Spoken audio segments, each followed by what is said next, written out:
عمران خان کا سانحہ 9 مئی کے 12 کی سز میں 2 دن کا جسمانی ریمانڈ منظور کر لیا گیا۔ تمام تھانوں کی تفتیشی ٹیمیں ایک ساتھ اڈیالہ جیل میں ہی تفتیش کر سکیں گی۔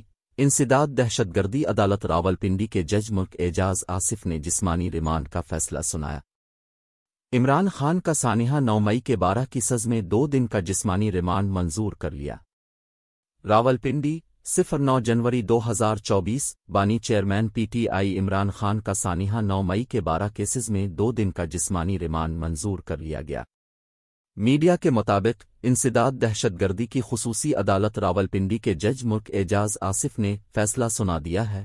عدالت نے بانی P T I Imran Khan کے سانحہ 9 مئی کے 12 کی سز میں 2 دن کا جسمانی ریمانڈ منظور کر لیا ہے۔ پولیس نے 30 روزہ جسمانی ریمانڈ کی استدعا کی تھی۔ وکلا صفائی کی جانب سے بانی چیئرمین پی ٹی آئی کے جسمانی ریمانڈ کی مخالفت کی گئی تھی۔ بانی چیئرمین پی ٹی آئی کے خلاف 9 مئی واقعات کے 12 مقدمات درج ہیں، جن کی تفتیش کے لیے عدالت نے جسمانی ریمانڈ منظور کیا ہے۔ تمام تھانوں کی تفتیشی ٹیمیں ایک ساتھ اڈیالہ جیل میں ہی تفتیش کر سکیں گی۔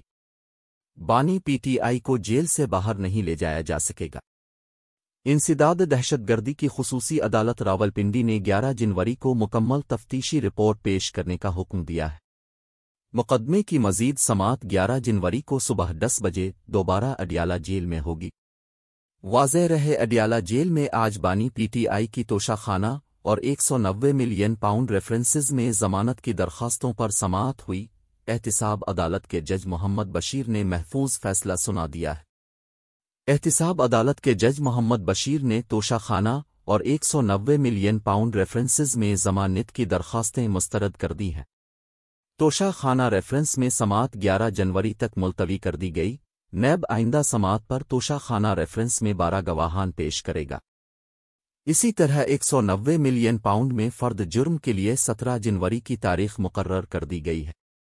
مزید برآں بانی چیئرمین تحریک انصاف کے خلاف توشہ خانہ ریفرنس میں نیب گواہان کی فہرست بھی سامنے آ گئی ہے۔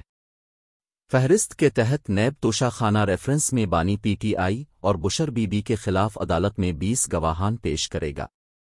نیب نے بانی پی ٹی آئی اور سابق وزیر اعظم کے ملٹری سیکریٹری اور ڈپٹی ملٹری سیکریٹری بھی گواہان میں شامل کر لیا ہے۔ ڈپٹی قونصلیٹ جنرل دبئی رحیم اللہ، توشہ خانہ کے سیکشن افسران اور پی ایم آفس کے اسسٹنٹ سیکریٹری پروٹوکول زاہد سرفراز بھی گواہان میں شامل ہیں۔ فہرست میں ایک وعدہ معاف گواہ بھی شامل کیا گیا ہے۔ توشہ خانہ تحفے کا پرائیویٹ تخمینہ لگانے والے صہیب عباسی بطور وعدہ معاف گواہ پیش ہوں گے۔ دوسری جانب یاد رہے کہ احتساب عدالت نے توشہ خانہ کیس میں بانی پی ٹی آئی اور بشر بی بی پر فرد جرم عائد کر دی ہے۔ بانی P T I Imran Khan اور بشر بی بی نے صحت جرم سے انکار کر دیا۔ احتساب عدالت کے جج محمد بشیر نے اڈیالہ جیل میں توشہ خانہ کیس کی سماعت کی۔ عدالت نے ملزمان کو کمرہ عدالت میں چارج شیٹ پڑھ کر سنائی۔ چارج شیٹ سننے کے بعد ملزمان نے صحت جرم سے انکار کر دیا۔ فرد جرم کے وقت بانی چیئرمین پی ٹی آئی اور اہلیہ بشرا بی بی وکلا کے ہمراہ کمرہ عدالت میں موجود تھے۔ عمران خان توشہ خانہ کیس میں ٹرائل کورٹ کے فیصلے کی معطلی کے لیے پھر سپریم کورٹ سے رجوع کر چکے ہیں۔ بانی پی ٹی آئی کے وکلا نے سپریم کورٹ رجسٹرار آفس کے اعتراضات ختم کر کے دوبارہ اپیل دائر کر دی ہے۔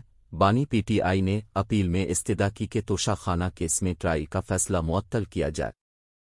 ٹرائل کورٹ کے جج ہمایوں دلاور نے توشہ خانہ کیس میں بانی پی ٹی آئی کو 3 سال قید اور 1 لاکھ روپے جرمانہ کی سزا سنائی تھی۔ اپنے فیصلے میں جج نے کہا تھا کہ توشہ خانہ کیس میں بانی پی ٹی آئی پر الزامات ثابت ہوتے ہیں، ان پر جھوٹے اثاثے ظاہر کرنے کا الزام ثابت ہوا۔ انہوں نے کہا کہ بانی پی ٹی آئی کو 3 سال کی سزا سنائی جاتی ہے، ان کے گرفتاری کے وارنٹ نکالے جاتے ہیں اور ان پر 1 لاکھ روپے جرمانہ عائد کیا جاتا ہے۔